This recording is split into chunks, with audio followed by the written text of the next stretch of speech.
একটি জঙ্গলে একটি শিয়াল তার নিজের বিদ্যালয় শিয়াল পণ্ডিতের পাঠশালা খুলে।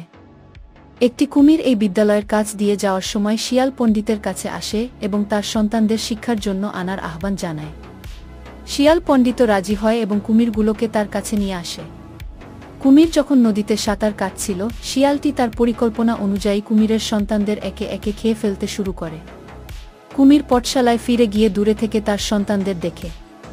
শিয়াল প্রতিদিন একটি করে বাচ্চা খেয়ে ফেলে এবং কুমিরকে ধোঁকা দিতে থাকে। একদিন কুমির অবশেষে চালাকি বুঝতে পারে।